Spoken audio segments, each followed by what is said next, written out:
Pfizer ultimately is thinking about mutating COVID?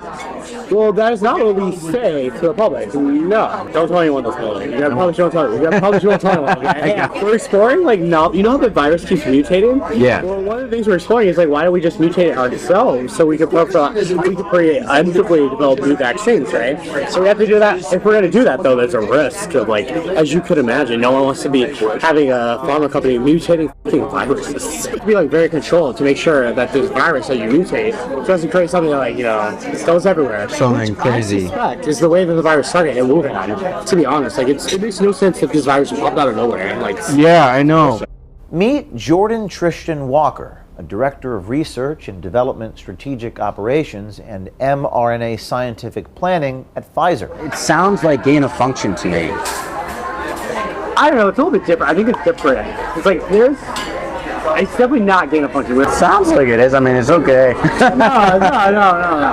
No, directed evolution is very different. Well, you're not supposed to do gain of function research with the viruses. They recommend not. But you do these selected directional mutations to try to see if you can make it more potent. Yeah. So there is research ongoing about that. I don't know how that's going to work. There better not be any more outbreaks because Jesus Christ. The gentleman seems to have absolutely no moral compass at all. It's a revolving door for all government officials. It's pretty good for the industry, to be honest. Yeah. It's bad for everyone else in America. Why is it bad for everybody else? Because if the regulators who have to approve our drugs know that once they stop being regulated, they want to go work for the company, they're not going to be as hard for the company. They're doing their job. If this is the quality of individuals within Pfizer that are making these huge decisions that risk global public health, it's profoundly corrupt.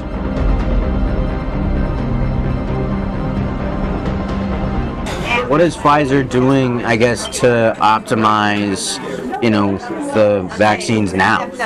Oh, we actually have a meeting about that today, so there's a lot. Really? We're doing, I don't know if I should say this. Our undercover journalist asked Walker how Pfizer is handling the fact that their COVID vaccines are ineffective against virus variants. What he said is disturbing. Listen to this. We're exploring you know how the virus keeps mutating? Yeah. Well, one of the things we're exploring is why don't we just mutate it ourselves so we can preemptively develop new vaccines, right? So we have to do that. If we're going to do that, though, there's a risk of as you could imagine, no one wants to be having a pharma company mutating viruses. Yeah. So we're do we want to do this? So that's one of the things we're considering. Okay. The future, maybe we can create new versions of the vaccines and things like that. Okay, so Pfizer ultimately is thinking about mutating COVID? Well, that is not what we say to the public. No. That's why it was a thought that came up at a meeting, and we were why do we not? It was we're going to consider that with more discussions. Okay. That exact reaction, right? We're wait a minute, people won't like that. That's right. It appears that Pfizer is internally discussing the possibility of mutating the COVID virus themselves in order to tailor a vaccine to sell to the public. Listen to Walker describe in detail just how they would conduct such a scientific experiment, first in living animals. So the way that we're thinking about it, don't tell anyone this. You probably shouldn't tell anyone. Okay, bro. So the way it would work is we put them in the virus in these monkeys. Okay. And then we successively cause them to keep infecting each other. And we collect serial samples from them, and then the ones that are more infectious, like the virus, we'll put them in another monkey and you just constantly actively mutate it. That's one way. Okay. Or you can even do directed simulation, which we tend not to prefer.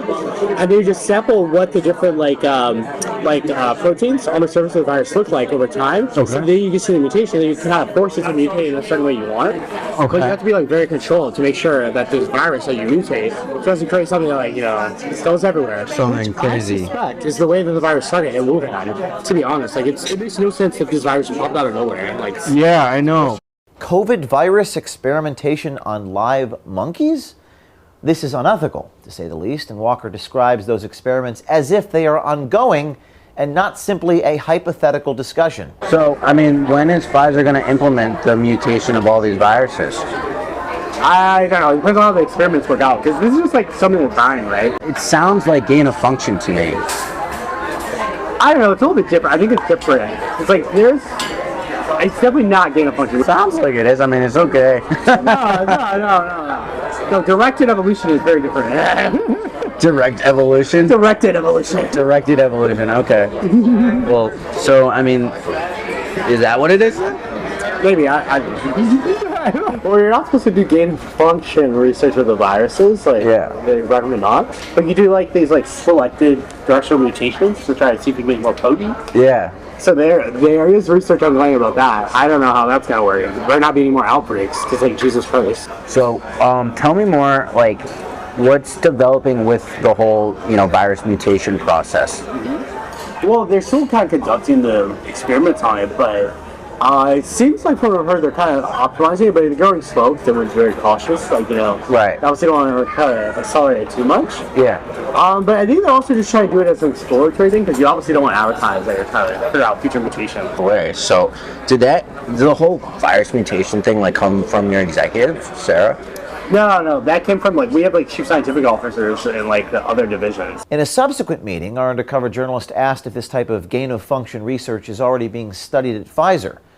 But no, as long as it's called directed evolution, Pfizer's in the clear. What's the goal for Pfizer of doing that? So probably what they want to do is, like, to try to figure out, to some extent, like, there's all these new strains of variants that just pop up. Why don't we try to, like, catch them before they pop up in nature, and we can develop a vaccine prophylactically for, like, new variants. Yeah. So that's why they're thinking, like, if you do it control in the lab, then you say, oh, this is an epitope. And so then if it comes out later on, like, in the public, we already have a vaccine kind of working on it.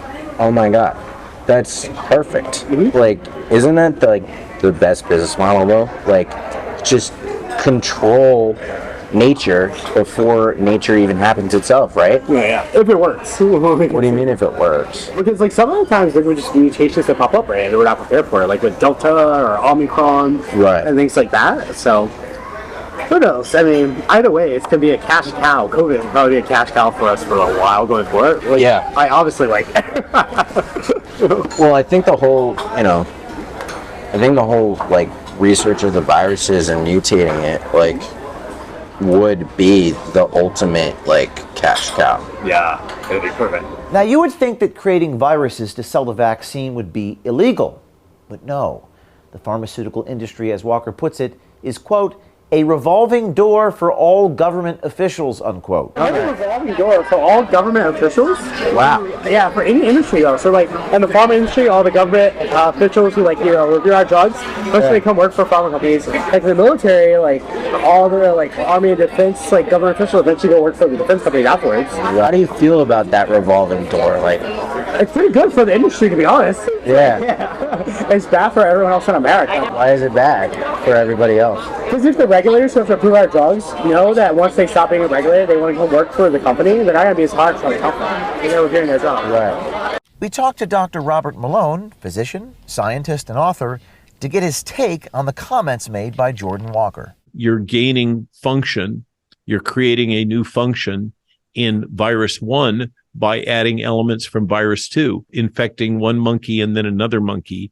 That's called serial passage. That appears to have been one of the technologies deployed in the Wuhan Institute of Virology with the humanized mouse strains that I believe were obtained from EcoHealth Alliance. That's an example of directed evolution. The gentleman seems to have absolutely no moral compass at all about what he's doing. The hubris and arrogance and immaturity. If this is the quality of individuals within Pfizer that are making these huge decisions that risk global public health with such a casual disregard for the human toll, it's profoundly corrupt in terms of would it be feasible for Pfizer to circumvent international or national law. I think that is undeniable.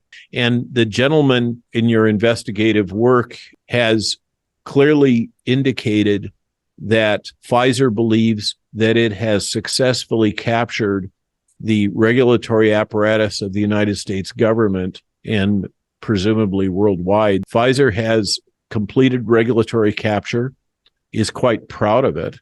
With governments turning a blind eye and Pfizer hiding information from the public, this is an ongoing story. Be brave, do something, spread these videos, and stay tuned.